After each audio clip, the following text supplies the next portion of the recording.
ये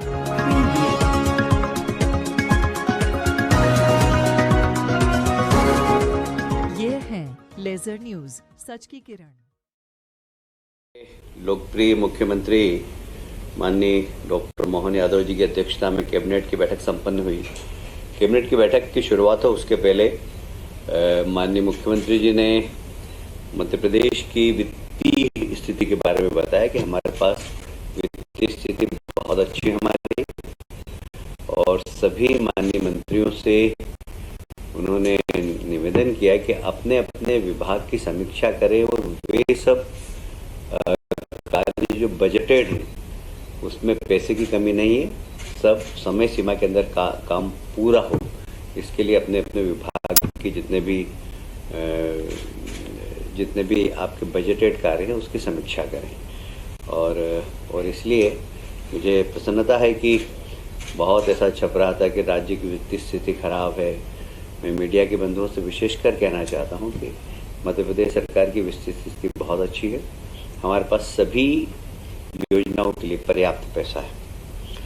आज माननीय मुख्यमंत्री जी की एक बहुत ही महत्वाकांक्षी योजना पीएम श्री पर्यटन वायु सेवा, जितने भी पर्यटक स्थान हैं वहां जाने के लिए हवाई जहाज के माध्यम से पर्यटक अगर जाना चाहे तो जा सकेंगे। आज उसकी शुरुआत हो रही है पीएम श्री पर्यटन वायुसेना की। दूसरी ही एक पीएम श्री धार्मिक पर्यटन हेली सेवा है, ये हेलीकॉप्टर के द्वारा की जाएगी। अभी सबसे पहले इंदौर इसका केंद्र होगा और महाकाल और ओंकारेश्वर एक सर्किट बनेगा पूरा, और उसकी भी शुरुआत आज से हो रही है। ये इसकी आवश्यकता के अनुसार दूसरे पर्यटक स्थल पर और दूसरे धार्मिक स्थलों पर भी इसका विस्तार किया जा सकेगा। आज माननीय मुख्यमंत्री जी ने मंत्रिमंडल की एक समिति बनाई है जो हमारे अनुसूचित जाति और जनजाति की हॉस्टल्स हैं उनका स्तर ठीक हो और वहाँ पर ठीक गतिविधियाँ चले और वहाँ के विद्यार्थी जो रहने वाले उनको किसी भी प्रकार की असुविधा नहीं हो, उसको ध्यान में रखते हुए एक 3 सदस्यीय कमेटी बनी है। विजय शाह जी उस कमेटी के अध्यक्ष हैं, निर्मला भूरिया जी और दिलीप अहिरवार जी, तीनों मंत्री अपने सुझाव देंगे और अनुसूचित जाति और जनजाति के जितने भी हॉस्टल्स हैं उसमें अच्छी सुविधा हो, वहाँ के विद्यार्थियों को अच्छा वातावरण मिले, इसके लिए ये कमेटी अध्ययन करके और सुझाव देगी। आप सभी जानते हैं पिछले दिनों अयोध्या में राम लला की प्राण प्रतिष्ठा हुई, तब से अयोध्या का पर्यटन कई गुना 100 गुना लगभग बढ़ गया है। अब चित्रकूट भी लोग आना चाहते हैं और चित्रकूट का आधा हिस्सा उत्तर प्रदेश में, उत्तर प्रदेश ने भी काम प्रारंभ चालू कर दिया। उन्होंने भी अपना एक प्राधिकरण बनाया है। आज की कैबिनेट में चित्रकूट नगर में एक विकास प्राधिकरण बनाने की घोषणा की है।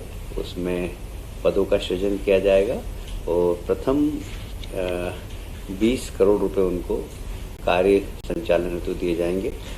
जिला कलेक्टर को निर्देश दिए गए हैं कि वो उन्हें भवन उपलब्ध कराएं और चित्रकूट का विकास भी बहुत अच्छा हो, ये माननीय मुख्यमंत्री जी की इच्छा है।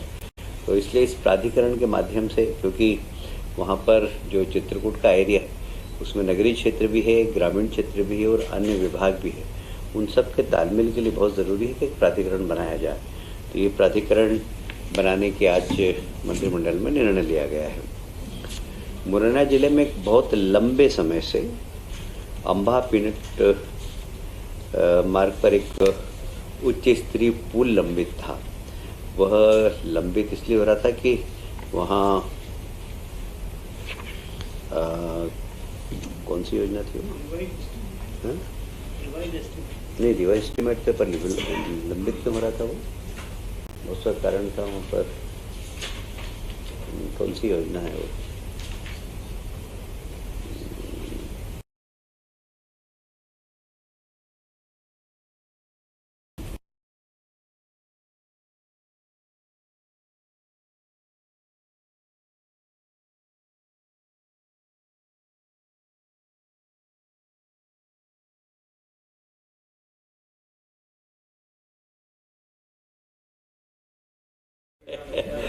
घड़ियाल नाम याद नहीं आया मुझे। घड़ियाल परियोजना वहाँ पर चल रही थी, उसके कारण उसकी अनुमति नहीं मिल रही थी। वैसे 2012 से ये पुल स्वीकृत था, पर घड़ियाल योजना के कारण वहाँ पर उस पुल बनाने की अनुमति नहीं मिल रही थी। वो अनुमति मिल गई है और इसलिए इस पुल को फिर से निर्माण है तो आज 157 करोड़ रुपया स्वीकृत किया गया है। एक बहुत ही महत्वाकांक्षी योजना राष्ट्रीय रोपवे विकास कार्यक्रम, ये केंद्र सरकार की योजना है।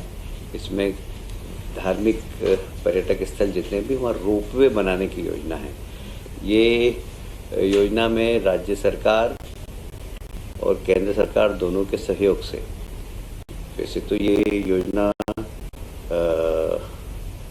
बीओटी प्रोसेस से होगी, पर इसमें रोड बनाना, उसमें वहाँ पर अन्य सुविधाएं उपलब्ध कराना ये राज्य शासन की जवाबदारी है। और इसलिए ये रोपवे का मध्य प्रदेश में 3-4 स्थान हमने अभी चिन्हित किए हैं, जैसे railway station Mahakal, railway station से महाकाल मंदिर उज्जैन, ये एक बहुत ही रोपवे, ये बहुत महत्वपूर्ण, अभी सिंहस्थ को ध्यान में रखते हुए इस पर जल्दी से काम किया जाएगा। उसी प्रकार टिक्टोरिया माता मंदिर सागर से फनीकुलर, एम्पायर स्टेडियम से गुरुद्वारा वाया रामपुर चौक एवेन्यू मालिया जबलपुर में इसकी योजना है। ऐसे ही सिविक सेंटर बलदेव बाग वाया मालवीय चौक लाडौन बफौरा जबलपुर में, ये भी रोपवे के लिए अभी चिन्हित किया गया है। माननीय गडकरी जी जब जबलपुर आए थे उन्होंने इस रोपवे की घोषणा भी की थी और इस पे आज कैबिनेट ने अपनी स्वीकृति प्रदान की।